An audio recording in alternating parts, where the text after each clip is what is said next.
Hello and welcome, RCSchim in the hangar. I will show you the Gitup F1 action cam today.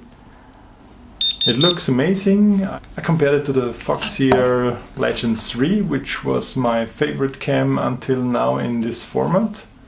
You see it's quite similar. This is a bit smaller and lighter. Let's take a closer look at the product. Some nice servo connectors with power. We can take 5 volts power. Of course the video out, it's the yellow cable, and the blue cable is the PWM. You get this soft protection cap, standard USB cable for charging, some stickers which are already used, and a small manual.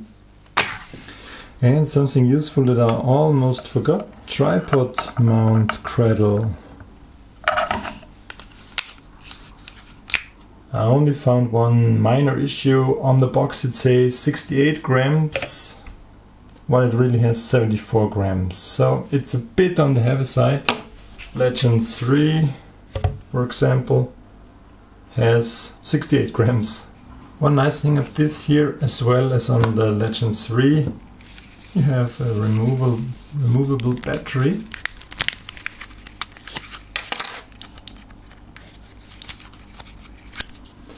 And this removable battery is a 1000 milliamp one, weighing 18 grams. So you can in theory fly without these 80 grams and only have like 52 to 55 gram. But I'm not sure how stable the camera will be with kind of unstable power source. On the Legend 3 I had this issue without the battery, it being the plane, the power source. On a small power hiccup you would restart the cam, which is ugly here. Not sure about this here. So if you have to save weight, maybe you fly in this mode, but fly at your own risk. Do a lot of line of sight flights where you don't depend on the life out of this cam. And I made this test trick here to compare the Gitup F1 against the Foxeer Legend 3. It's not the best weather today, but I'll try to shoot some 4K demo footage for you. Yes, we got a bit of snow. We even get ice.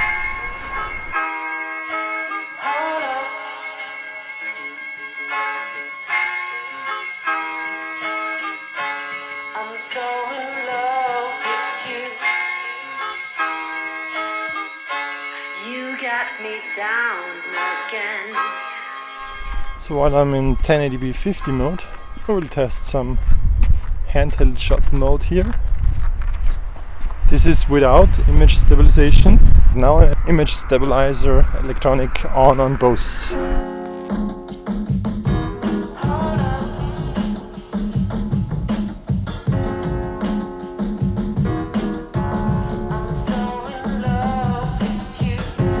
When you fly, you don't always have the best conditions, so you want a cam that works fine in ugly conditions as well. I'm gonna switch to 4K here.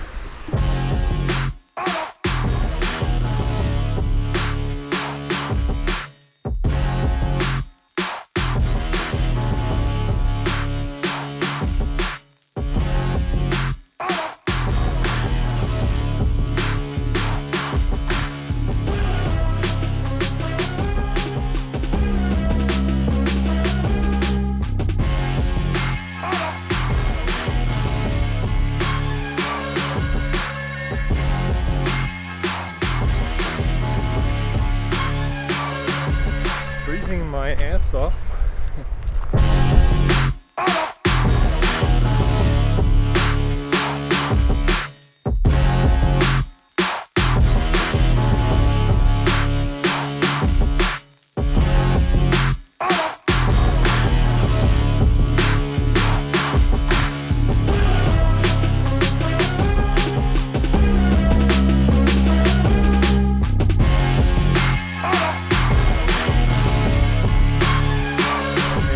Found a new spot to test the cams. Check it out. And I found it easy to switch resolutions on the Gitup F1, sorry. It's really cool down here. Maybe I should fly from down here once.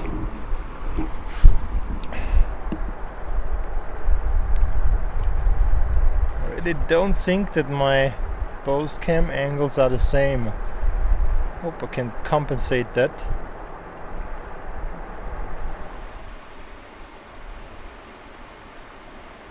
This tree is a really good example. Check the sharpness. To also check for purple fringes, for color fringes.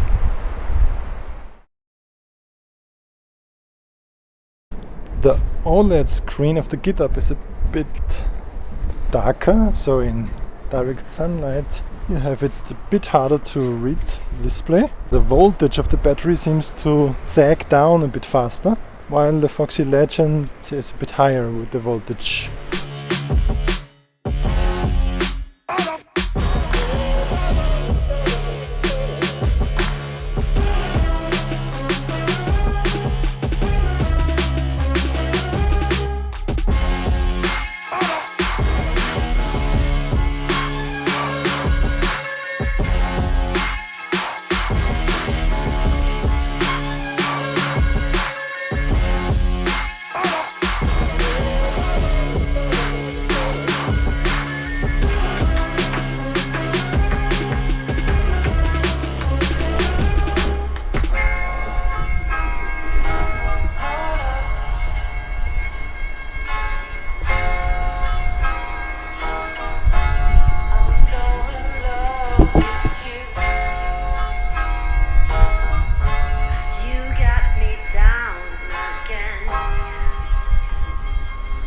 Let's try it handheld for one shot.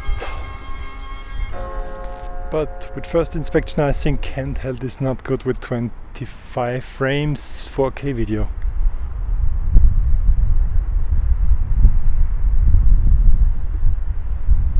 Into the sun. How does this come out? In the earlier shots the stabilizer was really bad in low lighting. Now we have good sunlight. 1080p 50 stabilization turned on both cams.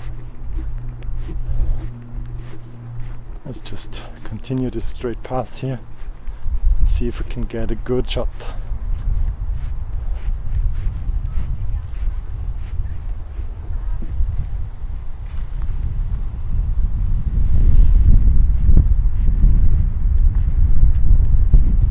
But I found, at least on multicopters, yeah, and as well on planes, the image stabilization doesn't look really good. I tried the Foxeer Legend 3 on my mini Talon, turned on the stabilization effect and it was not looking good. So I rather use post-processing in the editing software, and Sony Vegas in my case, and stabilize it there. Usually I have more control over how to stabilize there. If you plan to stabilize, however, it's good to have more resolution than the final project, because stabilization zooms in.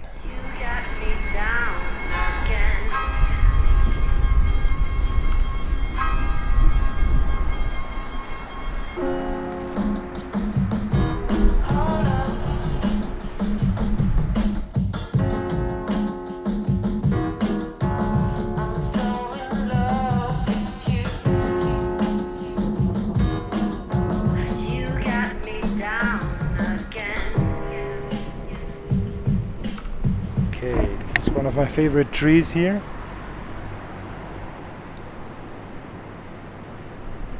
Because of the detail.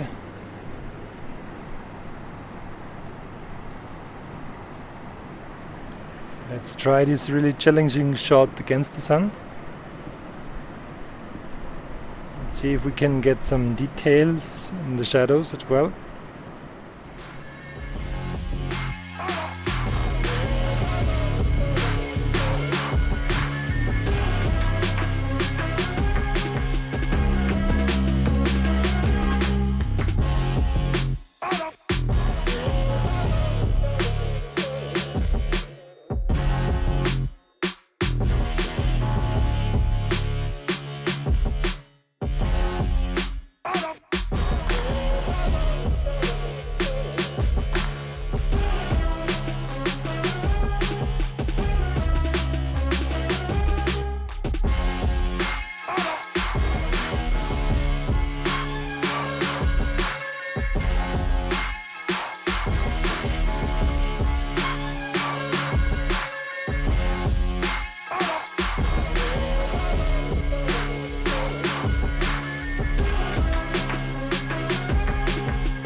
Time-lapse mode, slow-mo, basically stores the frames in a frame count that slows it down.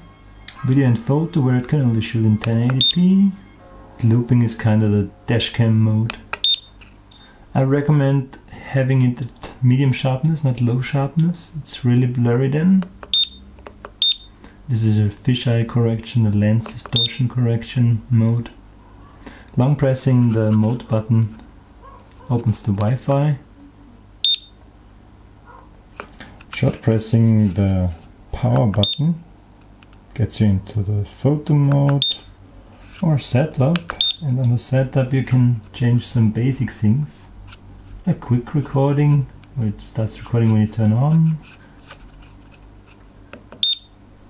If Wi-Fi should be on, Wi-Fi between 4 and 5 GHz, this is a new. Bluetooth, PAL or NTSC, it's a bit inconvenient to have it here, but it's okay. What should be the default mode? OSD, LED, flipped image, beep, time setup, yeah, all the basic stuff.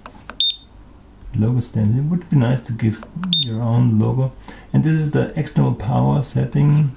If it should charge, record, or just power on 60 Hz. I'd rather have it at 50 Hz in Europe. Format the SD, and this is the current firmware I have. Okay, I really hope you enjoyed my Gitup video. Make sure to subscribe if you didn't. My channel is all about FPV and the stuff you need for it. And I'm specialized on cams, so check out my playlist about action cams and also FPV cams. I test a lot of them, and over the years I collected some knowledge to it. I have no affiliate links or something like this. I can tell you honestly if this is good or shit. And this is actually good. I'd recommend it. Thanks for watching. Bye.